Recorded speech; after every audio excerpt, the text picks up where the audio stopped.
enraged over the sneak attack on Pearl Harbor. Just going to war with Japan was not going to be enough to calm the fury of the United States. The American government believed that the clearest course of action would be to get direct revenge on the man who planned the strike. With help from Japanese Americans, the U.S. intelligence community launched Operation Vengeance and began to track the movement of Japanese Marshal Admiral Isoroku Yamamoto across the Pacific Theater. When the magic code-breaking unit intercepted his itinerary in April of 1943, FDR himself allegedly gave the simple order, quote, "Get Yamamoto." A squadron of P-38 Lightnings was quickly sent aloft to take down the Admiral.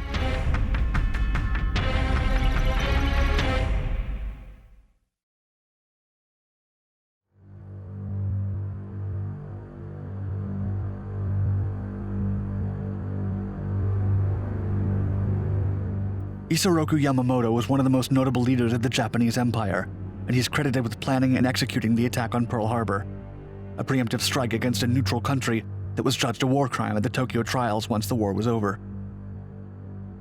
Yamamoto held several posts in the Imperial Japanese Navy throughout his career and was a major architect of the country's naval aviation program. He served as commander-in-chief at the beginning of the Pacific War and was in charge of several key battles during World War II. Interestingly, Yamamoto was not only highly educated, intelligent, and successful in his activities, but he also had a deep understanding of the United States. He'd studied at Harvard and was familiar with everyday American life and the country's military prowess. Perhaps that awareness of American capabilities was part of why he opposed engaging in a military conflict with the United States and the Allies at large.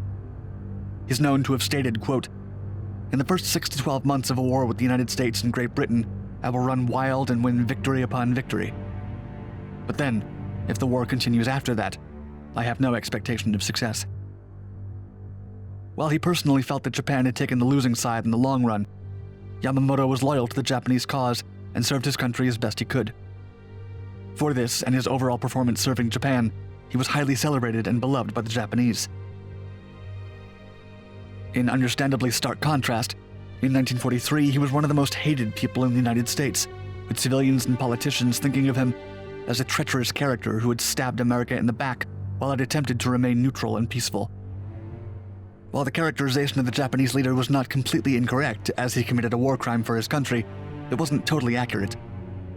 Since the United States was expected to support the Western European effort at some point based on its ongoing passive interference.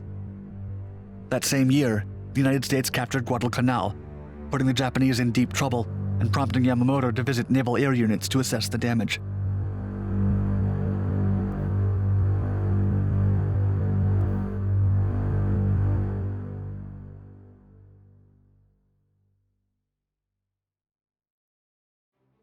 The Japanese acted as they normally did and sent a coded message on April 13th of 1943 to the commands in Guadalcanal to let them know the Admiral's itinerary, as well as details about transport and exports.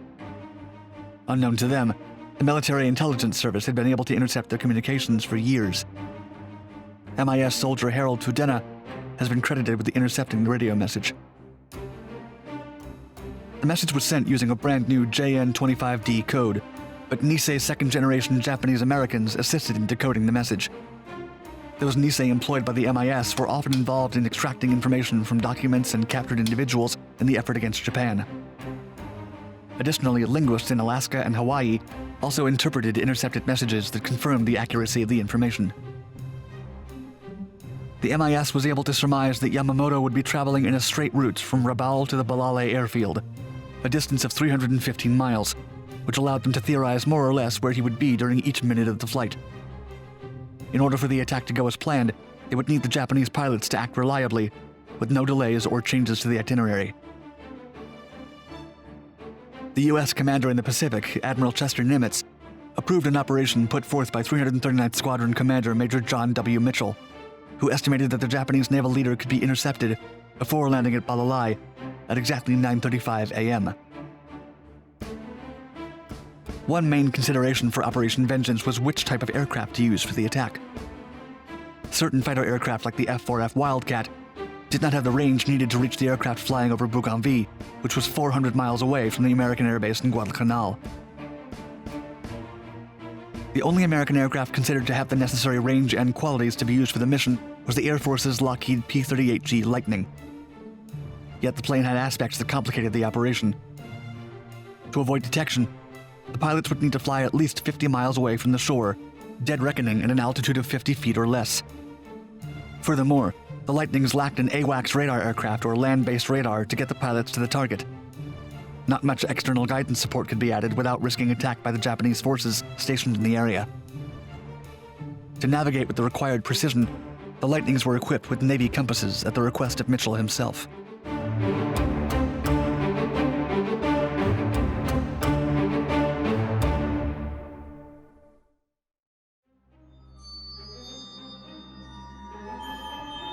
The 339th Squadron Commander Major John W. Mitchell led the charge on April 18, 1943.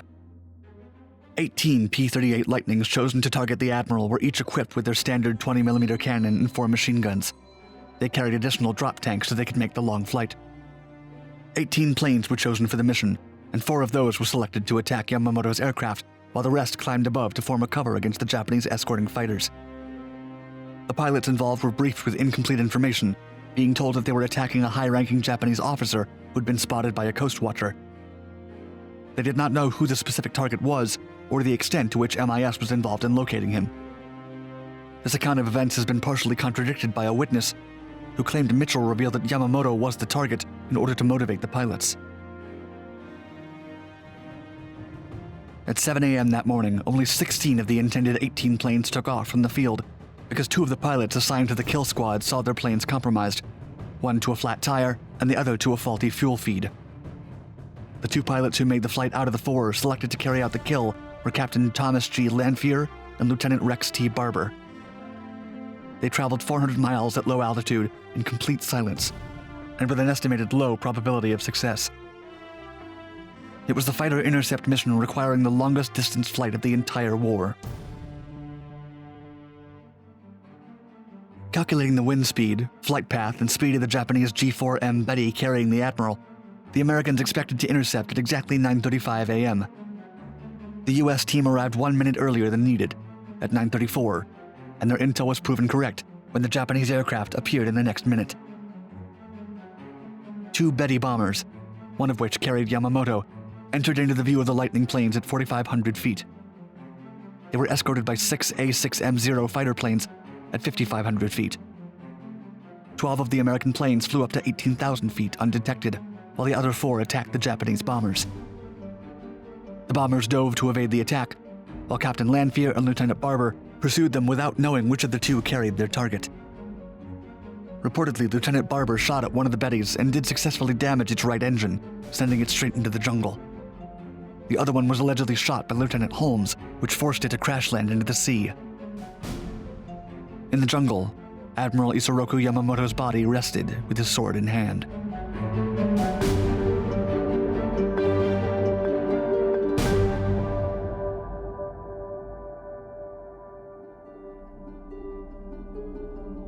Yamamoto was retrieved the following morning. It was ruled that he had passed before the crash.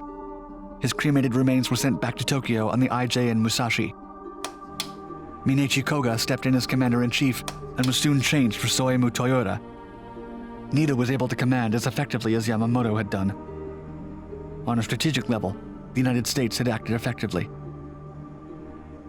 The trip to Guadalcanal, which the Japanese administration had hoped would boost morale, was a devastating blow. The fall of Yamamoto was kept as a secret from the Japanese public for a month.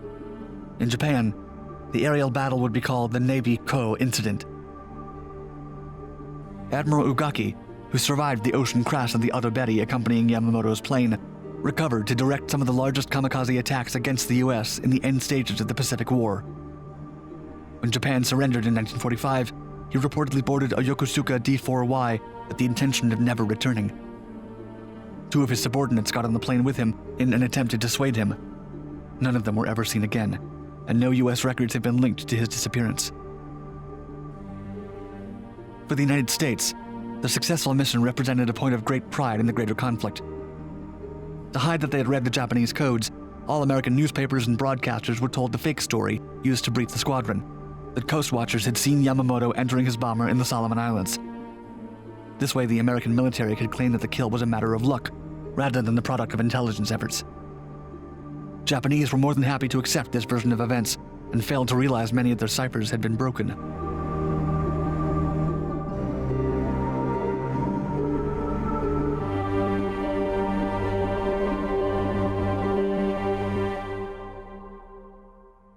Despite the success of the mission, controversy followed the incident for years. The pilots involved were not debriefed after the mission. As there were no interrogation procedures established in the area back then, only Lieutenant Holmes was able to give his account, stating that one Betty was taken down by him, and the intelligence community assumed that was all there was to it. Captain Lanfear and Lieutenant Barber both took credit for downing Yamamoto's plane, and each was given half credit. 6 months after the operations, some of its details were leaked to the press, with Time magazine reporting Captain Lanfear's involvement. This represented a breach of Navy security, since identifying him by name made him a target for retaliation. As a reprisal, Major John Mitchell was given the Navy Cross rather than the more prized Medal of Honor. All other pilots in the killer portion of the squad were given the same honor. Lieutenant Barber formally petitioned to have his half credit changed to a full credit, but in 1991 the Air Force History Office ruled that sufficient uncertainty remained in the case for both Captain Lanfear's and Lieutenant Barber's claims to be accepted. A close friend of both officers would later claim that Captain Lanfear had composed the official report, the medal citations, and several articles about the mission published in magazines. Additionally, it's been claimed that while Lieutenant Barber had been willing to share half of the credit at first, Lanfear had written a manuscript for a memoir claiming full credit. Even though the book was never published by Captain Lanfear, he continued to take credit throughout his life, which Lieutenant Barber continued to strongly contest.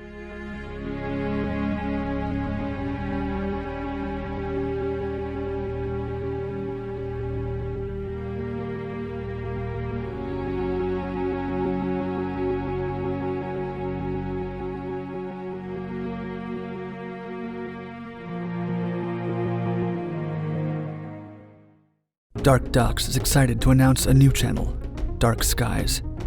Click the new logo on screen or the link in the description below to subscribe now.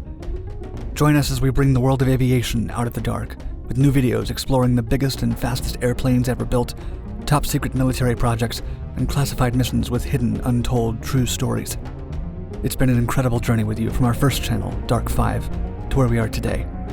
Thank you for your support, and please click to join us on our next adventure at Dark Skies.